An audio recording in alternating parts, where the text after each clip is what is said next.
La cámara funeraria de Abidos respiraba oscuridad.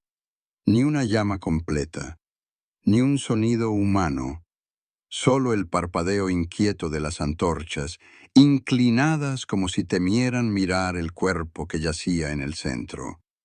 Allí, sobre una plataforma de alabastro, reposaba el faraón Nebkare. No tenía la rigidez de un muerto, tampoco el calor de un vivo. Su piel parecía piedra recién enfriada, sus venas, líneas apagadas, su pecho, un desierto inmóvil, pero las marcas pintadas sobre su torso, símbolos de Osiris, líneas verdes y negras, vibraban levemente, como si un pulso antiguo intentara abrirse paso desde el fondo de su carne. Los sumos sacerdotes esperaban fuera, temblando. Ninguno quería entrar, ninguno quería pronunciar la verdad. El Ka del faraón no había partido, pero tampoco había despertado.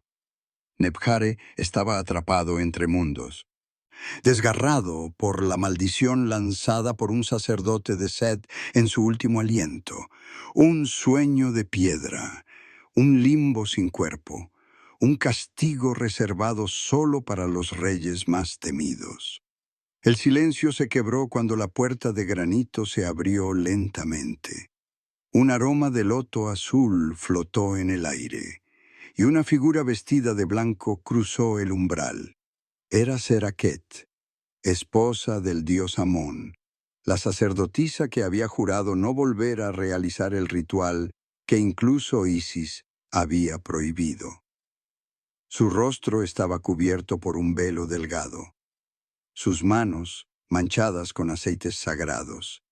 En una de ellas, un cuchillo ritual, Sesheshet, hoja de bronce pulida hasta parecer luz líquida. Ella avanzó sin temblar. Se inclinó junto al cuerpo inmóvil del faraón y apoyó dos dedos sobre su pecho. No había latido, no había calor, solo una quietud que parecía observarla desde dentro. Seraket cerró los ojos, murmuró palabras antiguas que ningún escriba se atrevió a registrar, y la cámara respondió con un estremecimiento corto, casi imperceptible, como un suspiro que no debería existir, porque Nebkare no estaba muerto, pero tampoco vivo. Flotaba en la frontera donde nacen los dioses y donde los hombres se destruyen. Para devolverlo al mundo, Seraket tendría que romper la última regla, aquella que Isis solo usó una vez en la historia. Un ritual sexual sagrado que despierta el Ka a través de la carne, pero ese ritual siempre exige un precio, y nunca perdona al que lo ejecuta.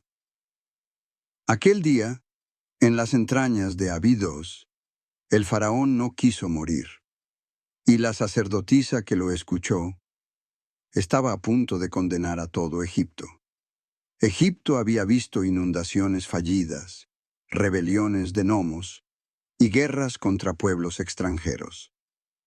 Pero jamás había conocido un horror como este, un faraón atrapado entre la vida y la muerte. La noticia recorrió el reino como un viento enfermo. Las aldeas murmuraron, los templos guardaron silencio, los escribas no supieron qué escribir, porque nadie entendía qué era peor, un rey muerto o un rey que no podía morir. Nebkare, en vida, había sido un soberano temido, un guerrero, un conquistador, el hombre que pintó su cuerpo con el verde de Osiris antes de cada campaña, convencido de que su fuerza provenía del dios que había vencido a la muerte. Sus enemigos lo llamaban el hijo del horizonte partida, porque aparecía en el campo de batalla como una tormenta que nadie preveía. Sus soldados lo veneraban no por amor, sino por la certeza de que quien lo seguía sobrevivía. Pero todo cambió cuando, en la última guerra contra una confederación libia, un sacerdote de Set, herido, arrodillado, moribundo, lanzó una maldición con la voz quebrada. Tu Ka vagará sin cuerpo, tu cuerpo quedará sin alma. Al principio nadie creyó en esas palabras, Pero semanas después, Nebkare cayó en un sueño del que no despertó. No tenía fiebre, no tenía herida, no tenía veneno, solo un silencio demasiado puro, demasiado perfecto, demasiado frío para ser humano. Los médicos se arrodillaron sin entender, los sacerdotes murmuraron plegarias, los generales exigieron respuestas, pero la verdad era una. El faraón no estaba muerto. Y eso era lo más aterrador. El caos comenzó lentamente. Primero, las aldeas cercanas al delta se negaron a enviar tributos. Luego, los gnomos del sur reclamaron autonomía. Finalmente, los templos de Seth empezaron a ganar seguidores que veían en la caída del faraón una señal del fin de la dinastía.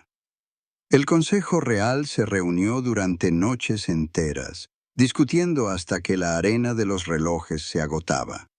Ningún libro sagrado contenía instrucciones para este tipo de maldición. Ningún dios respondía a las ofrendas. Entonces alguien pronunció el nombre que nadie quería escuchar. Seraket, la esposa del dios Amón, la sacerdotisa que conocía los rituales prohibidos de Isis, los que reencarnaban el mito más antiguo, el renacimiento sexual de Osiris, los que solo se realizaban cuando un faraón estaba perdido sin Ka, los que podían despertar un cuerpo dormido, pero nunca sin un precio irreversible. El consejo la mandó llamar. Ella llegó desde Tebas, envuelta en un silencio inquietante, como si los dioses la siguieran a distancia. No inclinó la cabeza ante nadie, no ofreció excusas, solo dijo, «El faraón duerme, pero no por voluntad propia. Lo que lo ha atrapado no es humano». Egipto tembló ante esas palabras, y tembló aún más cuando ella añadió, «Si desean despertarlo, deben permitirme romper el velo que separa carne y espíritu». El reino entero quedó suspendido en un punto frágil. La vida del faraón dependía del ritual más peligroso jamás concebido, y ningún dios prometía que el precio sería soportable. Seraket no era una mujer, era un umbral, un puente tenso entre dos mundos que nunca debían tocarse. Había sido consagrada en Tebas cuando aún era niña, marcada por un destino que ninguna madre desearía para su hija, convertirse en esposa del dios Amón, guardiana de los secretos que la propia Isis susurraba solo a quienes estaban dispuestas a perder todo. Su vida no le pertenecía, su voz tampoco, su carne menos aún. Todo era herramienta, todo era sacrificio, todo era magia en estado puro. La llamaban la Blanca, no por la pureza, sino por el color pálido que dejan los años de contacto con lo divino. Quienes la habían visto durante rituales decían que Seraket no bailaba, flotaba, no cantaba, vibraba, y cuando extendía las manos sobre los enfermos o moribundos, el aire cambiaba de densidad, como si una presencia invisible respondiera a través de ella. Pero incluso para Seraket existían límites. El ritual que Isis usó para concebir a Horus, unión sagrada, carne convertida en puente para despertar a un dios, era un acto que solo podía repetirse en casos donde el Ka de un faraón quedaba atrapado entre mundos. Un ritual tan antiguo que ni los sacerdotes más viejos se atrevían a pronunciarlo. Un ritual que exigía una sola cosa, que la sacerdotisa ofreciera su esencia como Isis ofreció la suya.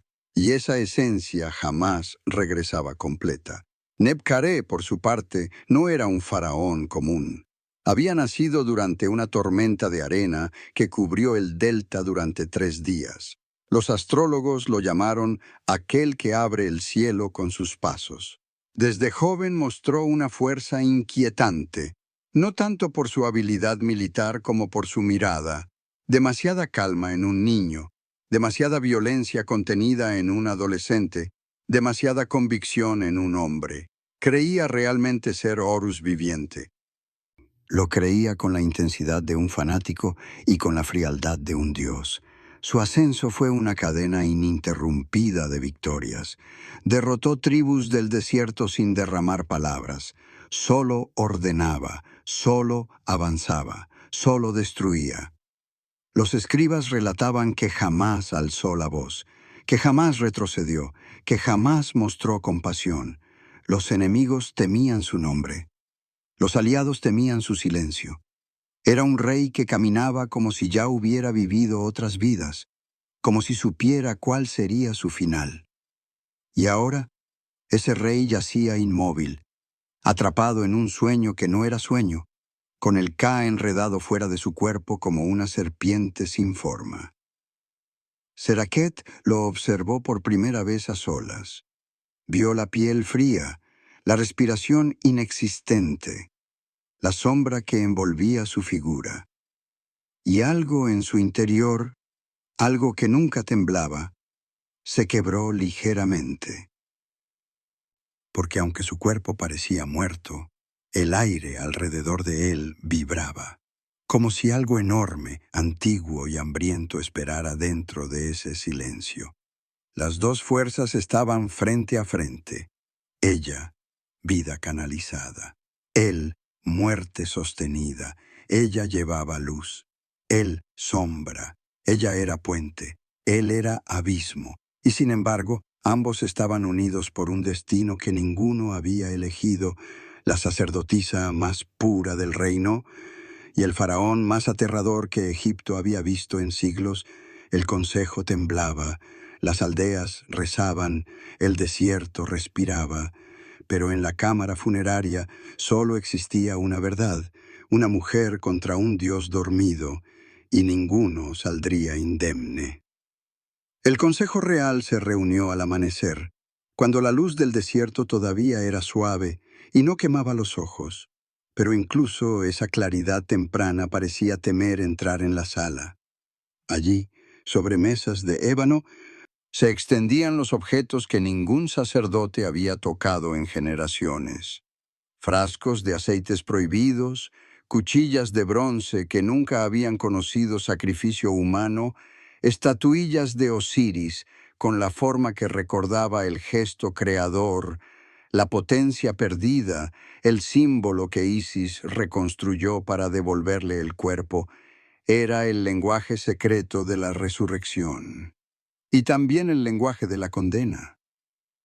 Seraket examinó los objetos uno por uno. No había sorpresa en su rostro, pero sí un peso, un reconocimiento.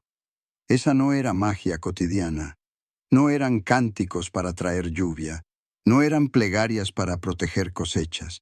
Era la fórmula original, el eco del mito que definió a los faraones, Isis reuniendo los pedazos de Osiris, restaurando su carne, recreando su fuerza con un acto sagrado que ningún ser mortal debía imitar. Era la primera hierogamia, el primer ritual de carne, y el último que debía haberse realizado. El consejo la presionó. Querían rapidez, querían fuerza, querían a Nebkare de vuelta no como hombre, sino como arma. El reino se derrumba, dijeron, los gnomos se alzan, nuestros enemigos esperan, despiértalo con toda la potencia del Ka, hazlo renacer más fuerte de lo que jamás fue. Pero la prisa es el veneno de los rituales, y la ambición, su ruina. Seraket intentó advertirles. Explicó que un Ka fragmentado es como fuego soltado en un cuarto cerrado. Ilumina, sí, pero también destruye.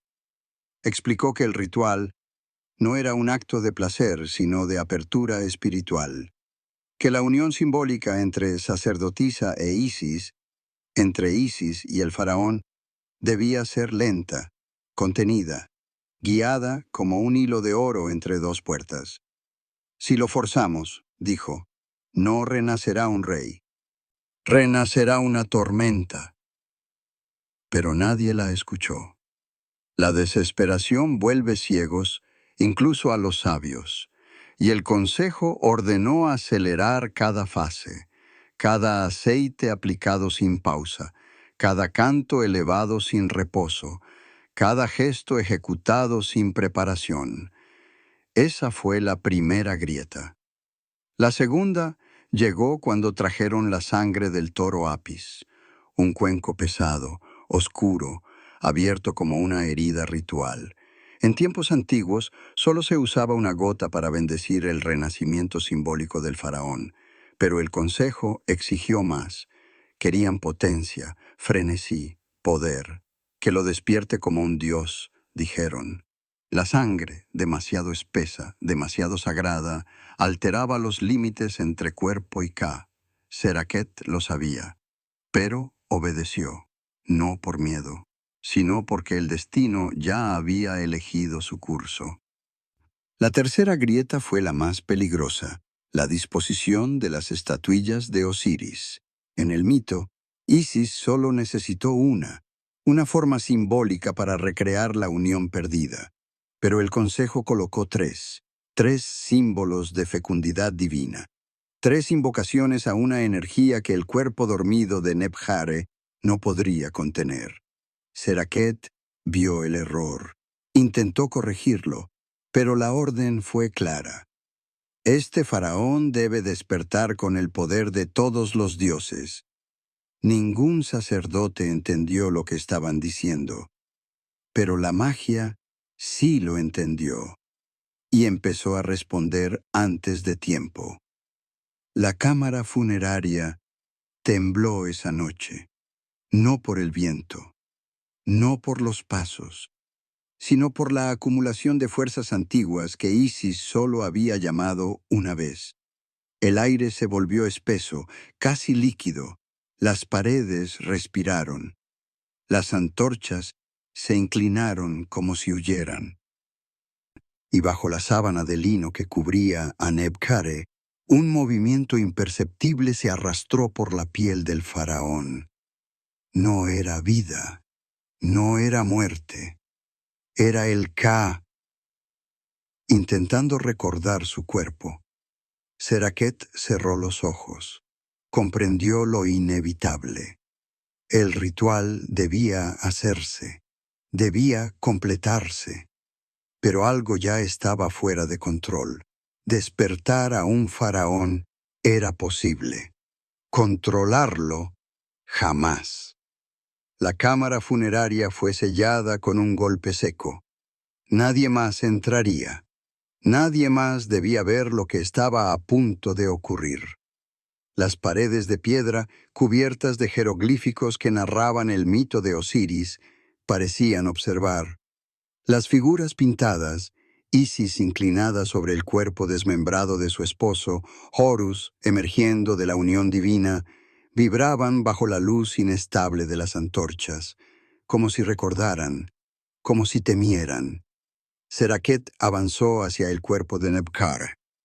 Sus pasos apenas rozaban el suelo, como si una fuerza invisible guiara cada movimiento. Tenía el torso descubierto, marcado con los mismos símbolos que llevaba su maestra, su madre ritual, y todas las sacerdotisas de Isis que vinieron antes que ella.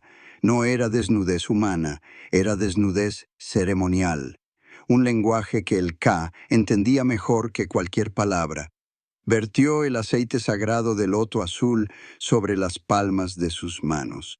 El aroma dulce llenó la cámara con una suavidad engañosa, porque ese aceite, en los templos, se usaba para abrir puertas entre mundos, y aquella noche abriría la más peligrosa de todas. Colocó sus manos sobre el pecho frío del faraón.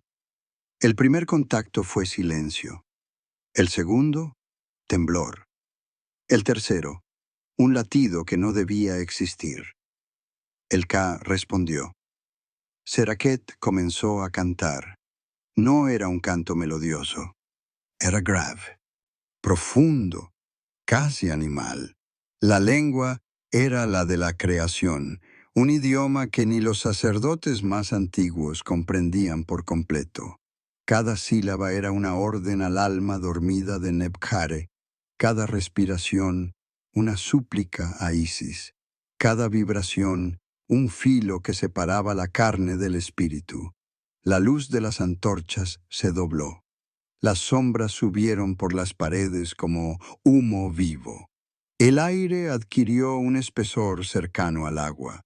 Cuando Seraket se inclinó sobre el faraón, las líneas verdes del cuerpo inmóvil se encendieron, una por una, como venas de fuego.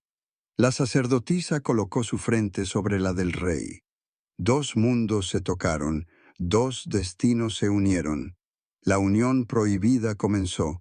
No fue carnal, fue esencial. Dos energías mezclándose como corrientes opuestas en un río embravecido. El Ka de Nebkare, liberado y salvaje, entró en la sacerdotisa en una oleada violenta. Seraket arqueó la espalda, apretó los dientes. Su cuerpo tembló bajo la presión de una fuerza inmensa que intentaba atravesarla, pero ella resistió, guiaba el ritual, canalizaba el fuego, convertía la furia del Ka en un puente de retorno.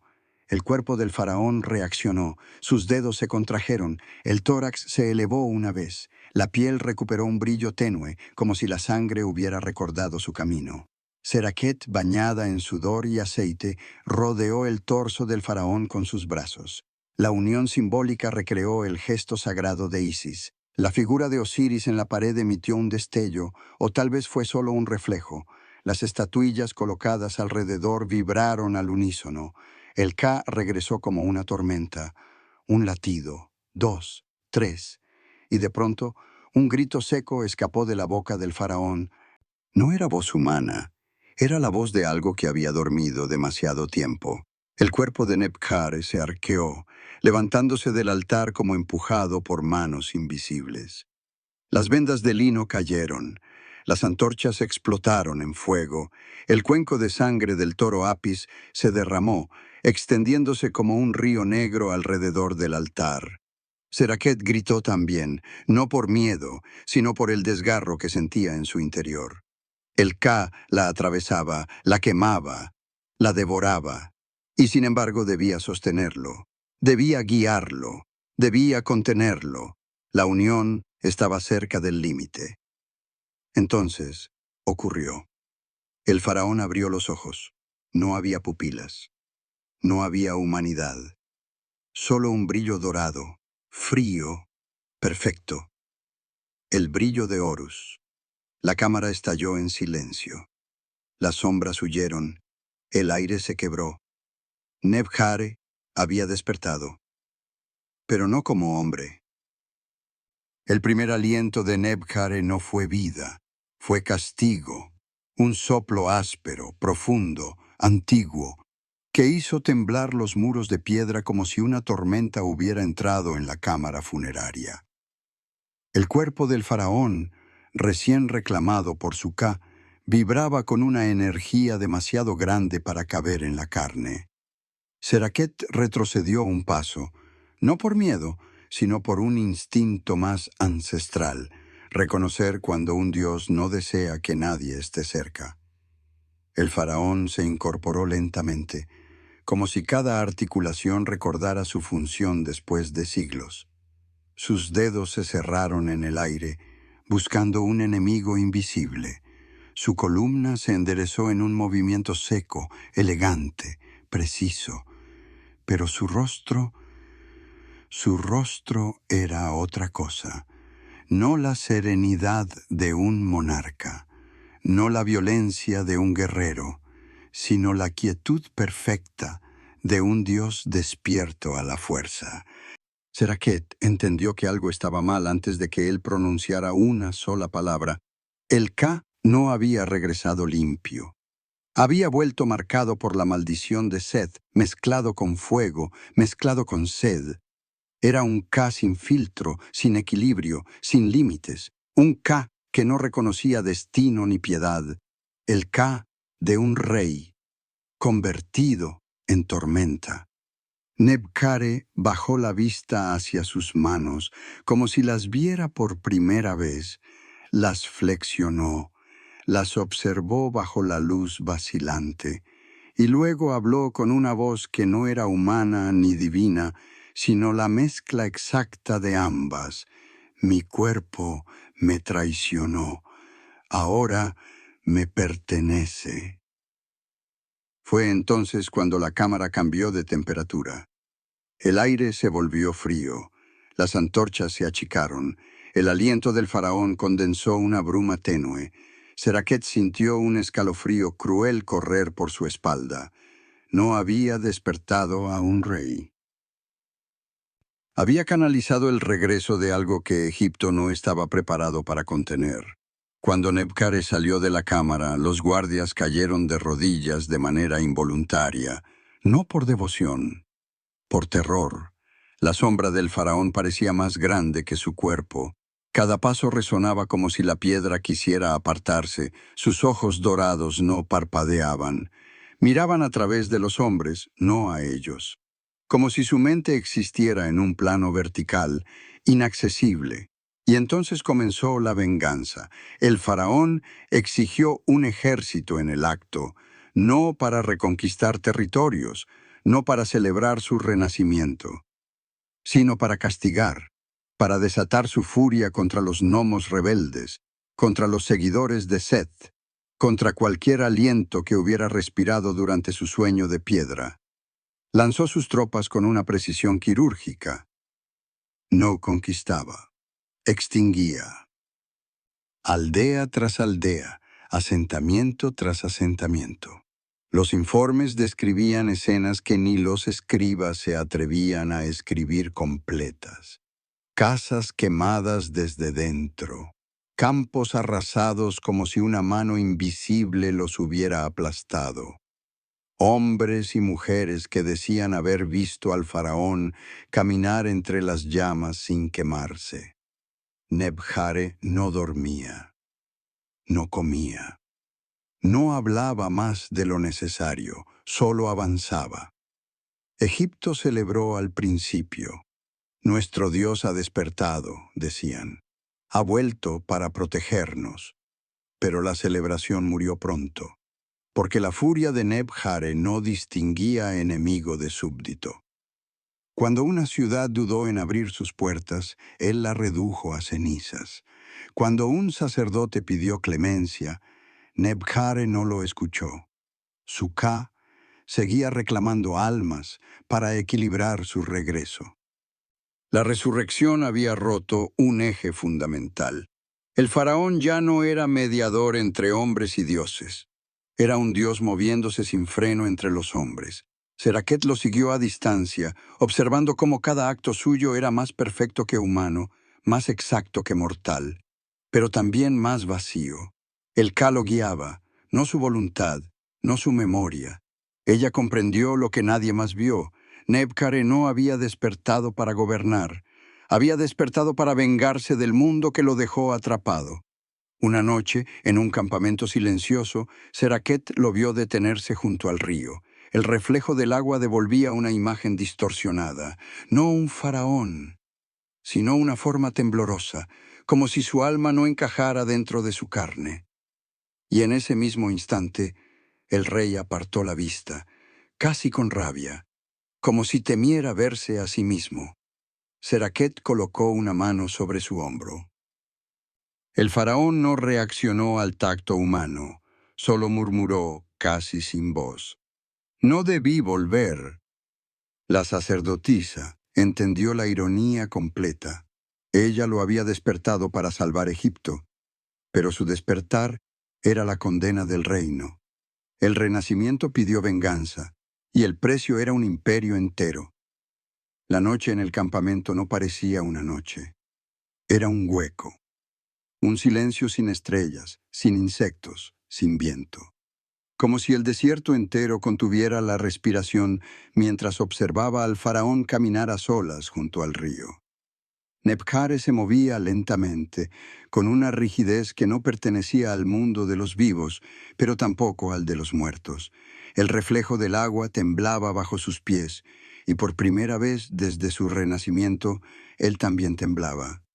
Seraket lo siguió desde la distancia, no por obligación, sino porque sabía que solo esa noche, solo en ese frágil instante, el faraón era vulnerable, no ante un ejército, no ante un dios, sino ante sí mismo. Nebkare se detuvo frente al agua. El reflejo tardó en formarse, como si el río temiera devolver la imagen. Y cuando al fin apareció, no era la de un hombre. Era una forma vibrante, quebrada por destellos dorados, como si su Ka aún no hubiera encontrado un lugar donde asentarse. Él observó esa silueta inestable con un gesto que ningún general había visto jamás en su rostro. Horror. No soy yo. Su voz era un hilo, un sonido tenue, como si saliera de un pozo. Seraket se acercó con pasos lentos. No llevaba símbolos, no llevaba aceites, no llevaba nada sagrado, solo su humanidad, algo que Nebkare ya no podía reconocer. «Eres el rey», dijo ella. «¿Rey?» Nebkare repitió la palabra como si fuera un recuerdo lejano.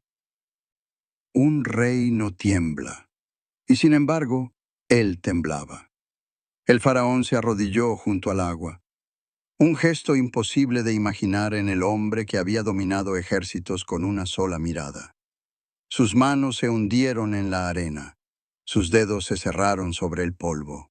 Un aliento largo se escapó de su pecho, arrastrando años de silencio, de rabia, de divinidad impuesta. «¿Qué me hiciste, Seraket?» Ella no respondió. No podía, porque decir «te devolví la vida» habría sido mentira. Y decir «te devolví la muerte» habría sido aún peor. Nebkare levantó la vista hacia ella.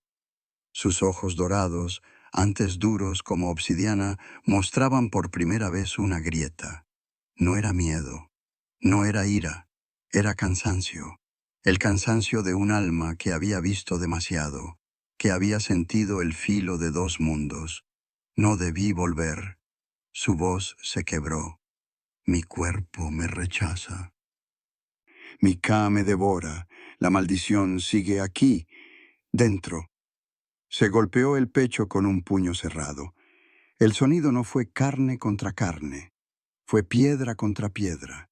Seraket sintió algo romperse dentro de ella. El ritual le había devuelto al faraón su poder, sí, pero también lo había condenado a una existencia rota, capaz de destruirlo todo, incapaz de salvarse a sí mismo. Nebkare, susurró, lo hice para salvar Egipto. ¿Salvar? El faraón rió sin voz. Estoy matando aquello que juré proteger. Una sombra pasó por su rostro, no proyectada por luz alguna, sino por un pensamiento escondido. Seraket, ¿puede un dios pedir perdón? La pregunta cayó como una piedra en el agua, y en la onda que se expandió, Seraket comprendió la respuesta. Sí, un dios podía pedir perdón, pero un dios no podía vivir con él. El faraón cerró los ojos, no por cansancio. Por decisión, una decisión final, silenciosa, inevitable. «Condúceme al templo», dijo, «el que tiene mi nombre, el que guarda mis pilares. Quiero entrar una última vez». Seraket sintió el peso de esas palabras. No eran una orden, no eran súplica, eran despedida. Acompañó al rey hacia la mansión de Osiris, donde los faraones van no para dormir, sino para desaparecer. Allí, entre columnas que narraban su vida, Nebkare colocó su mano sobre la piedra sagrada. La superficie vibró, reconociendo a su dueño. «Perdona, a quien desperté», dijo Seraket, con un hilo de voz. «No hay nada que perdonar», respondió él, «porque nunca debí volver». El faraón más aterrador de Egipto entró entonces en la cámara final. No miró atrás, no buscó compañía, no pidió más palabras, solo dejó tras de sí un eco, un dios, pidiendo perdón como un hombre. La cámara final del templo se cerró con un sonido que no pertenecía al mundo de los vivos. No fue el golpe de una puerta, Fue un susurro grave, un murmullo profundo, como si la piedra misma lamentara lo que estaba a punto de ocurrir. Seraket quedó fuera, sola, frente a las columnas que narraban la vida de Nebkare, su nacimiento marcado por tormentas, sus guerras perfectas, su reinado de hierro. Historias talladas en relieves que ahora parecían observarla con un juicio silencioso. El aire del templo era denso. Cada respiración pesaba. Cada paso resonaba como una advertencia. Seraket apoyó la mano sobre una columna y sintió un latido débil recorrer la piedra. El Ka de Nebkare aún vibraba en los muros. No era un eco, era una presencia, un recordatorio brutal de que despertar a un faraón nunca había sido un acto de salvación. Había sido un acto de desafío, un intento humano de manipular aquello que los dioses mantenían sellado. Los siglos habían contado la historia de Isis resucitando a Osiris, pero los siglos habían olvidado el detalle más importante. Isis pagó un precio. No perdió sangre, no perdió cuerpo, perdió algo mayor, una parte de su luz, una porción de su eternidad, algo que ni los sacerdotes sabían nombrar. A cambio de un solo instante de unión, ella entregó una herida que jamás cicatrizó. La resurrección nunca fue un milagro, fue un intercambio, un sacrificio que solo una diosa podía soportar. Pero Seraket no era una diosa, era un puente. Y los puentes siempre se rompen cuando soportan demasiado peso. Cerró los ojos y comprendió, con una claridad insoportable, que había cometido el mismo error que los hombres cometen desde el inicio de la historia. Creer que la vida puede ser devuelta sin una fractura equivalente. Creer que los cuerpos pueden volver sin que las almas cambien de forma. Creer que despertar un poder dormido no es lo mismo que abrir una herida. Nebkare había vuelto.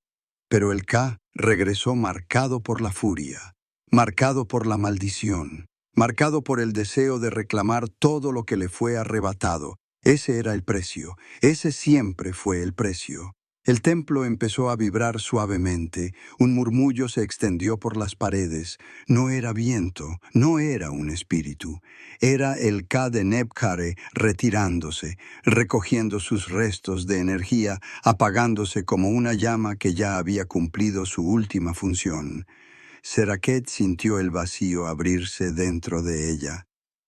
Como si un hilo invisible que los unía desde el ritual se quebrara de manera definitiva.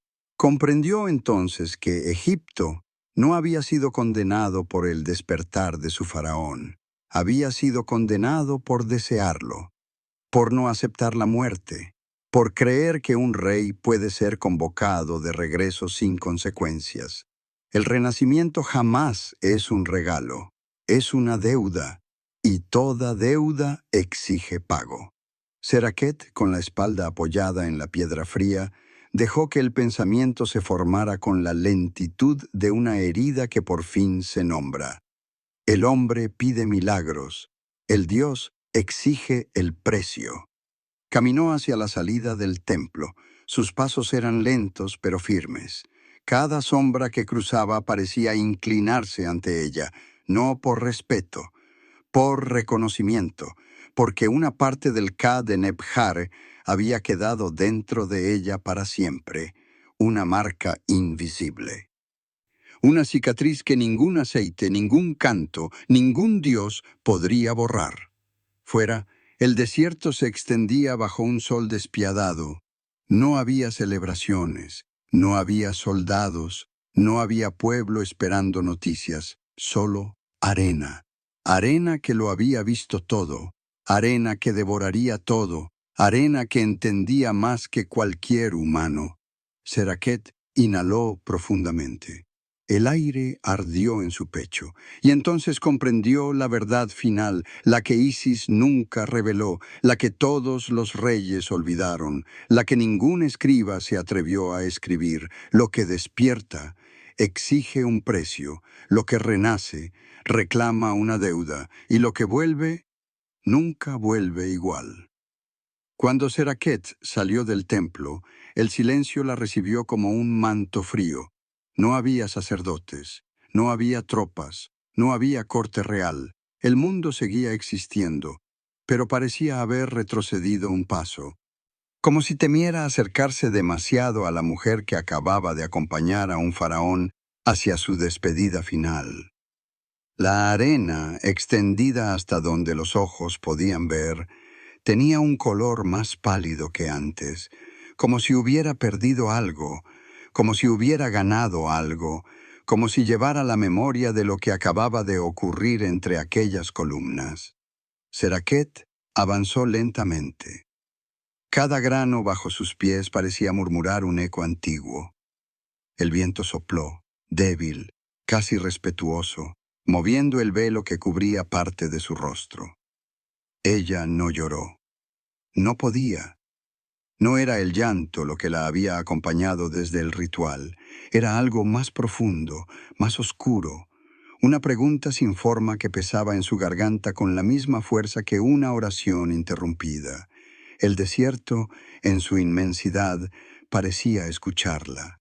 Esperar algo, una respuesta, una confesión, una culpa.